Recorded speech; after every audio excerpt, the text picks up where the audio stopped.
자, 그렇다면 돌아와서 이제는 공시 이야기 또 네. 재미있게 해볼까요? 네, 이제 공시로 보는 주가 시간 바로 시작해 보도록 하겠습니다. 장호진 전자공시진 팀장 함께하도록 하겠습니다. 팀장님 어서 오십시오. 안녕하십니까? 네, 반갑습니다. 반갑습니다. 오늘 또 네. 빨간 넥타이 예쁘게 하고 오셨네요. 네, 시작이 좀 네. 반등하길 바라는 마음에서. 네. 맞습니다. 자, 그럼 바로 이제 첫 번째 기업 분석부터 들어가 보도록 하겠습니다. 어디로 좀 준비를 해주셨습니까?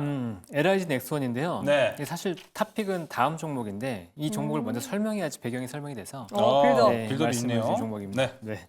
그 GIC라고 이게 싱가포르 투자청에서 투자를 했어요. 그러니까 지분 공시를 했어요. 근데 이 싱가포르 투자청이 어디냐면 싱가포르 국부 펀드입니다. 강하네요. 네, 그러니까 나라의 자금을 운영하는 곳인데 이 싱가포르 국부 펀드의 자금이 혹시 얼마 정도 되시는지 아시나요? 엄청 크겠죠, 일단. 네, 1,000조 원 정도 됩니다. 그러니까 상상이 안 갑니다. 7,690억 달러인데 천조국. 이게 그 규모가 전 세계 국부 펀드에서 6위 정도 됩니다. 어. 네, 그리고 싱가포르는 하나가 더 있죠. 테마섹. 테마섹이 한 10위 정도 되고 참고로 우리나라의 KIC라고 국부 펀드가 있거든요. 네. 여기가 한 15위 정도 됩니다. 아, 그러니까 규모가 차이가 많이 나요. 그러네요. 근데도 네, 1,810억 달러니까 여기보다 한 3, 4배 정도 됩니다. 그래서 규모가 굉장히 큰 GIC라는 곳에서 자금 투자가 들어왔다. 이게 이제 하나의 포인트고 근데 여기서 더 중요한 건 뭐냐면 GIC가 140만 6.4% 지분을 신고했어요. 그런데 그 지분 취득한 내용을 보면 2월 29일부터 내역이 나와 있거든요. 공시를 보면. 근데 14만 원대부터 17만 원대까지 굉장히 공격적으로 매수하고 있습니다. 그러니까 가격 불문하고 일단 사고 있어요.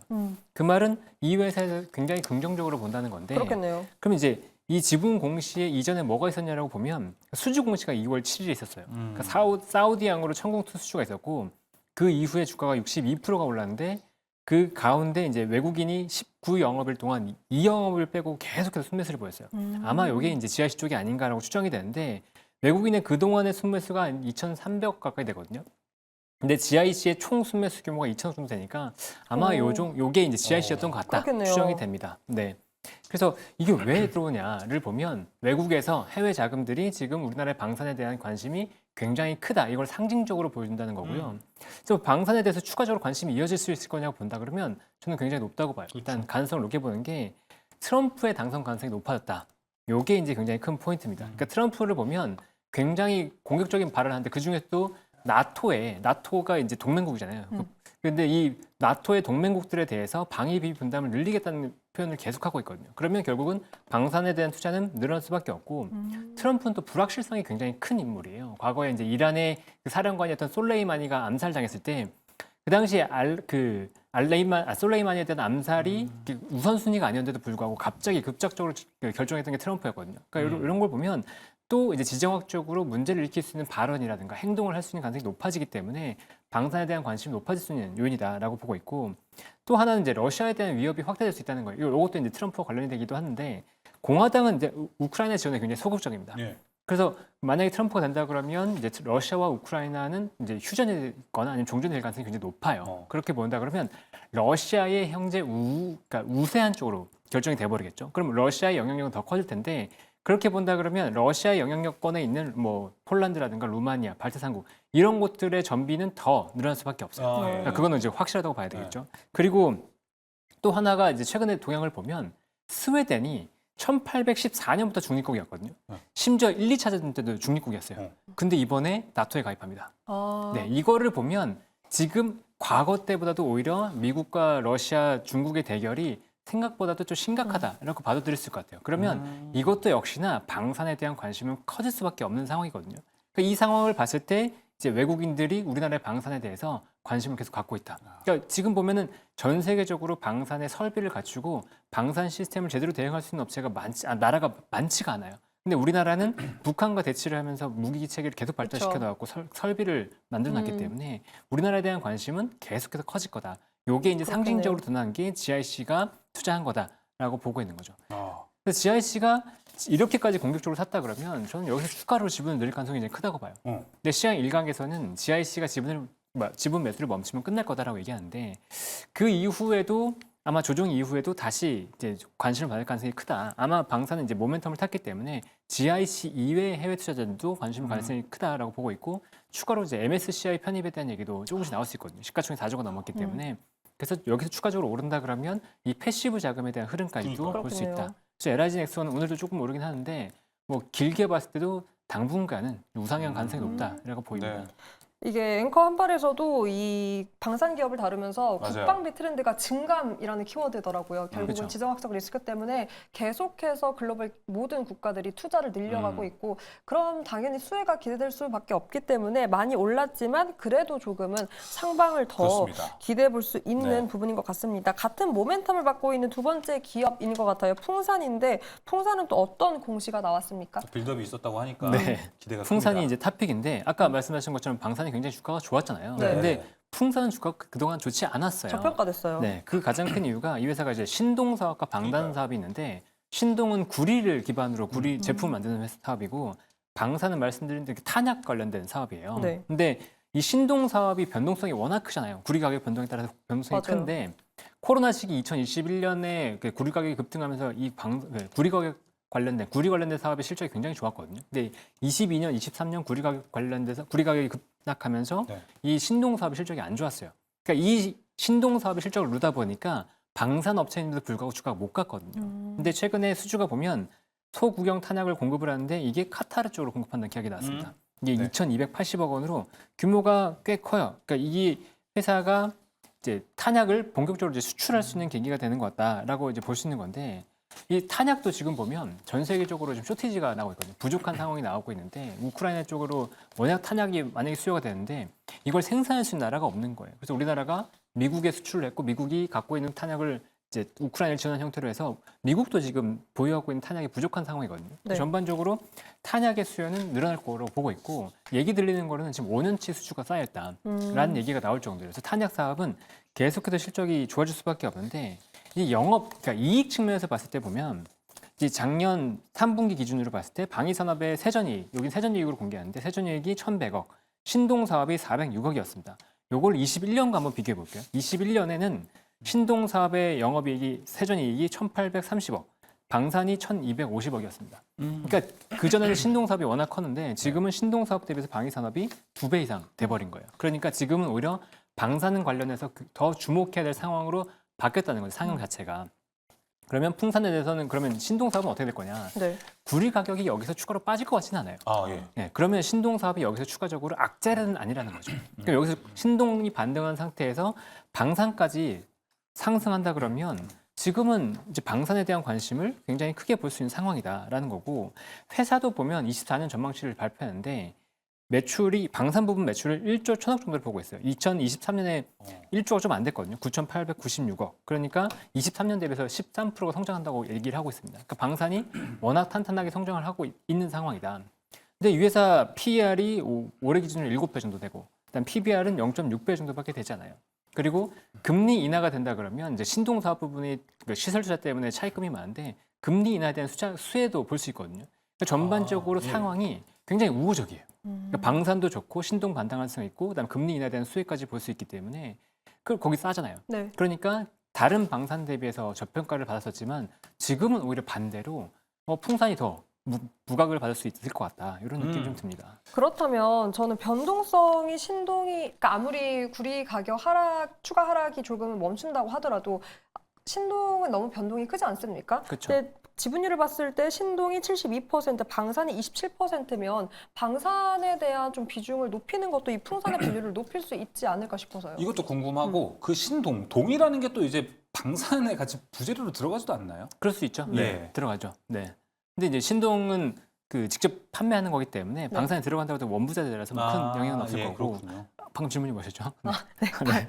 질문이 많았어요? 왜냐하면은 그쪽 이제 동보다 방산이 너무 적지 않냐 비율이. 네. 그러니까 그게 이제 제가 첫 번째 말씀드렸던 포인트가 그거였어요. 그러니까 매출로 봤을 때는 신동이 워낙 큰데 지금 이익에서 이미 작년 3분기 기준으로 봤을 때 방산이 2배가 됐다는 거예요. 그러니까요. 네. 그러니까 신동의 사업의 중요성은 이미 떨어진 상태라는 거죠.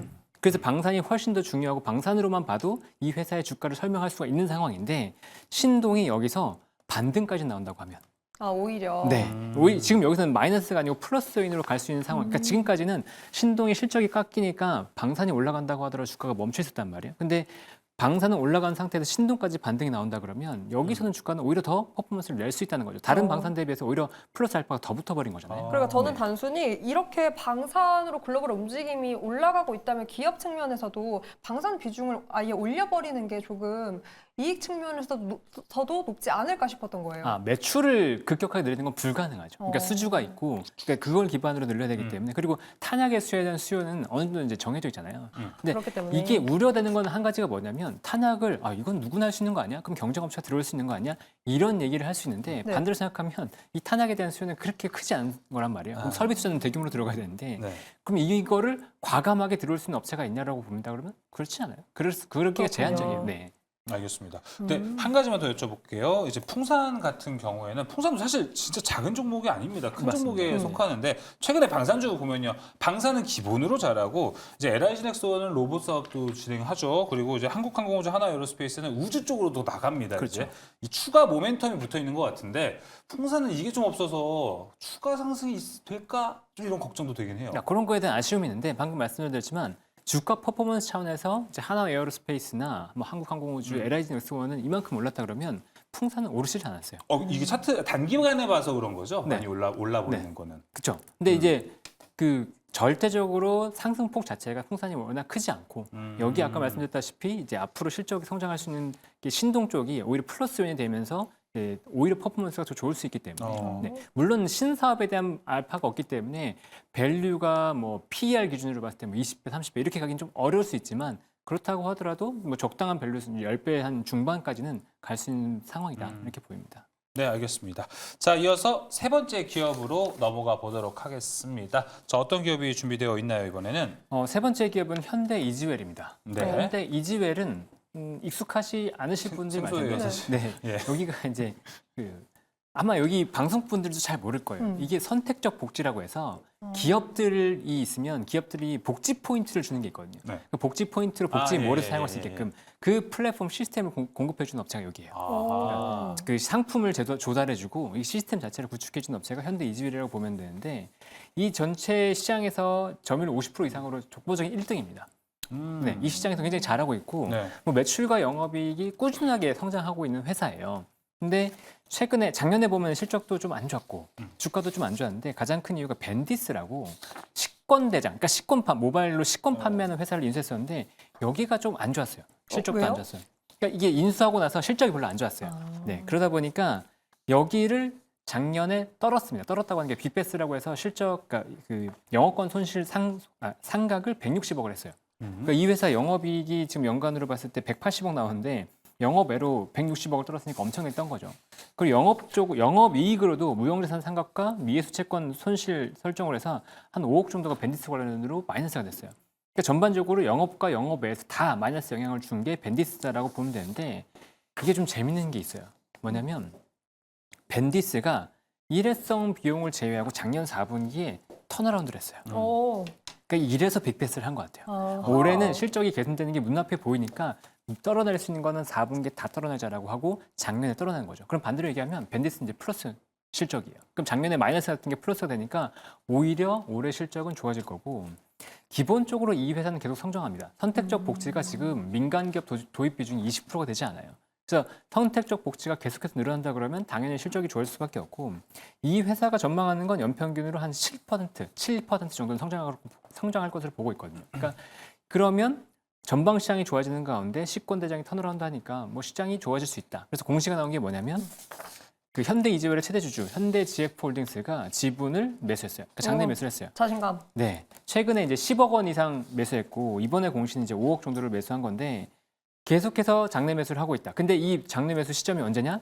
빅베스 공시가 나오고 난 다음에. 그래서 영업이익이나 실적이 안 좋았게 발표되고 난 다음에 주가가 하락을 하니까 현대 GF홀딩스 최대 주주 쪽에서 계속 지분을 늘리고 있는 거예요. 그러니까 상황을 보면 내부에서는 실적은 굉장히 좋을 거고 당장 작년 실적은 안 좋았지만 그래도 우리는 상관없어.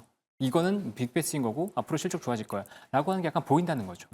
그래서 길게 봤을 때 현대 이지웰은 담아가기는 좋은데 다만 시가총액이 작고 거래량이 그렇게 많지는 않아서 편하지는 않다. 그 정도 느낌입니다. 그럼에도 불구하고 그래도 무난하게 어느 정도 수익을 좀 기대해 그렇죠. 볼 수 있는 네, 기업으로 현대 이지웰 이야기해봤습니다. 자, 그럼 넘어가서 2차 전지 기업도 되는 그리고 전력 반도체 그렇죠. 쪽에 KC 이야기해볼게요. 어떤 공시가 있었습니까? 여기가 신규 시설 투자가 있었어요. 648억 규모의 신규 시설 투자가 있었고 그다음에 자회사 그러니까 태국 법인도 한 300억 정도의 투자가 있었습니다. 그래서 총 한 900억 정도의 시설 투자 발표가 있었어요. 근데 이 회사가 이제 전력 반도체 방금 말씀드린 전력 반도체를 하는 회사고 여기 가전이나 뭐 2차 전지 쪽으로 들어가는 회사거든요. 근데 실적이 당연히 안 좋을 수밖에 없었던 게 가전이 코로나 때 워낙 좋았잖아요. 그러니까 역기조가가 생기면서 23년에 매출액이 2,100억이 좀 안 됐고 영업이익은 영업 적자가 330억이 났어요. 22년에 영업이익이 180억이었는데 급격하게 실적이 안 좋았던 거죠. 그러니까 당연히 주가도 안 좋을 수밖에 없었고 근데 좀 재밌는 건 2020년에 실적이 2,010억이었는데 영업 적자가 2,023억이었거든요. 근데 비슷한 매출에 영업 적자 이렇게 컸던 건 빅베스트도 약간 있지 않았을까 추정이 됩니다. 이거 뭐 아직 밝혀지지 않았기 때문에 그 정도로 추정이 되고 이 회사의 전력 반도체는 이제 전 세계 시장 점유율 한 4% 정도, 시장 순위는 한 8, 9위 정도 되는 업체예요. 그러니까 그렇게 크진 않지만 그래도 글로벌리 어느 정도 플레이를 하고 있다라고 보면 되고 이게 재밌는 게 뭐 22년에 매출이 2,500억에서 2023년에 매출액이 2,000억대로 감소했잖아요. 네. 그 말은 가동률이 낮아졌다는 거잖아요. 네. 가동률이 낮아졌다는 건 지금 시장 상황이 그렇게 좋지 않다는 건데 그런데 900억에 가까운 시설 투자를 발표했어요. 25년 기준으로. 가동률이 낮은데도 불구하고. 그러니까 가동률이 너무 좋아서 시장 상황이 좋으니까 빨리빨리 투자해서 우리가 시설 투자를 늘려야 돼라고 하는 게 아니고 우리 상황이 안 좋은데 그래도 어떻게 꾸역꾸역 돈을 모아서 투자를 해야 돼라고 한다는 거죠. 겁니까? 얼마나 시장을 좋게 보는 거겠어요. 아, 오히려. 네, 지금 보면은 이제 작년 6월에 돈이 없으니까 주주배당 유상증자로 963억을 조달했어요. 이 자금으로 투자가 들어간 거죠. 딱 보면 유상증자를 해서까지, 그러니까 지금 시장 상황이 안 좋은데 유상증자를 해서까지 시설 투자를 해야 되는 이유가 뭘까?라고 본다 그러면 앞으로 이쪽 전력 반도체 수요가 굉장히 좋을 거다라고 기대한다는 건데 지금 이 회사의 원래 이제 전력 반도체는 SI, 그러니까 실리콘 기반이었어요. 근데 지금 보면 차세대 전력 반도체는 그 효율이 더 좋은 SiC, 실리콘 카바이드 기반으로 간다고 하고 있거든요. 근데 지금 태국과 우리나라 그 전력 반도체 투자를 보면 전부 다 차세대 전력 반도체에 투자하겠다라고 발표했어요. 그러니까 이 차세대 전력 반도체가 아무래도 SiC 쪽인 것 같은 느낌이고 이 SiC 쪽으로 수요가 폭증할 거다라고 시장 내부적으로 기대한다는 거죠. 그러니까 지금 상황에서 보면 분기 실적이 언제 턴어라운드 하느냐가 굉장히 중요해요. 네. 그래서 분기 실적이 만약에 턴어라운드 한다 그러면 이 회사의 장기 투자에 대한 기대감을 기반으로 해서 반등할 가능성이 높다. 이렇게 보입니다. 장기적으로도 기대감 있는 KC까지 체크해봤고요. 오늘 4가지 기업 중 최선호 기업으로는 풍산이 꼽혔습니다. 네, 전자공시생 네. 장우진 팀장과 공시 이야기 풀어봤습니다. 네, 팀장님 오늘도 고맙습니다. 네, 감사합니다. 고맙습니다.